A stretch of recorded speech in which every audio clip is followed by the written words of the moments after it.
Le WRC entre dans une nouvelle ère, l'ère hybride. Mais au final, quels sont les changements liés à cette réglementation en 2022?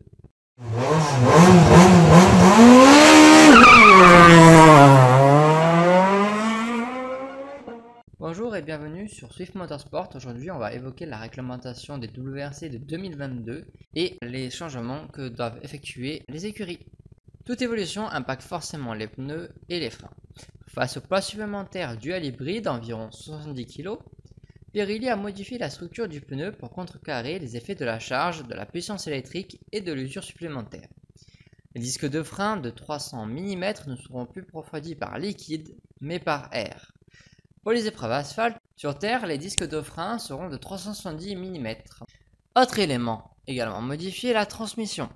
Le différentiel central est désormais banni au profit du différentiel à glissement limité, une mécanique plus simple et donc moins chère. Le débattement des suspensions a été réduit à 270 mm, cela n'impactera pas les rallyes asphalte. En revanche, sur les rallyes accidentés tels que le Kenya ou la Sardaigne, les pilotes devront être un peu plus précautionneux. La boîte de vitesse à 6 rapports avec palette au volant laisse la place à une boîte 5 vitesses séquentielle, encore une fois plus simple et moins coûteuse. La sécurité des châssis a également été revue. Les constructeurs ne sont plus partis d'une voiture dans laquelle on installe un arceau, mais d'un arceau nouveau à structure spatiale sur lequel on pose les éléments de carrosserie. Cette cellule de survie a été étudiée par la FIA pour protéger les équipages en absorbant au maximum les chocs. Les recherches de la FIA sur les impacts latéraux ont montré une réduction de 51% de l'intrusion.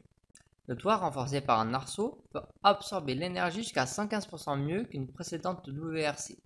Un impact frontal contre un obstacle rigide a entraîné une réduction de 70% de l'intrusion dans la zone de la cloison, protégeant ainsi les pieds et les jambes de l'équipage. L'appui créé et son effet sur la voiture ont été réduits d'environ 15% par rapport à la génération précédente. Et enfin, on arrive à la plus grosse évolution de ce WRC 2022. Qui dit hybride dit évidemment un moteur électrique. Pour garder les coups bas, la FIA a décidé de garder les moteurs 1.6 turbocompressés des saisons précédentes et du couper un moteur électrique de 100 kW, environ 130 chevaux. Ce moteur électrique est fourni par Compact Dynamics à toutes les WRC. Il sera utilisé comme un boost avec 3 catégories différentes: Full Electric, Start et Stage. Full électrique, donc tout électrique, sera uniquement d'actualité hors des spéciales, autrement dit à vitesse routière dans la zone du parc d'assistance, parcours de liaison défini dans le record book par la FIA. Le deuxième, Start, comme son nom l'indique, ce sera le mode départ qui sera chargé d'associer le boost électrique au moteur thermique. Au final, lors des départs, la voiture fera environ 500 chevaux. Le mode spécial est similaire au mode départ car il sollicite la pleine puissance du système hybride. A l'inverse, les pilotes choisiront quand ils solliciteront la pleine puissance du système hybride sous forme de boost. Pour éviter tout risque d'électrocution, la voiture est équipée de diodes sur le toit, vert, jaune, rouge. En mode tout électrique, la voiture a une autonomie de 20 km. L'unité hybride peut résister à un impact de 70 G. Les voitures sont également alimentées par un carburant 100% durable, qui ne met pas de CO2 et qui ne provient pas d'énergie fossile. Mais l'implantation du système électrique augmente le poids. Annoncé 84 kg et les évolutions de sécurité réglementaire, environ 150 kg. Passe le poids total des véhicules de 1280 kg à environ 1430 kg, ce qui alourdit énormément les voitures.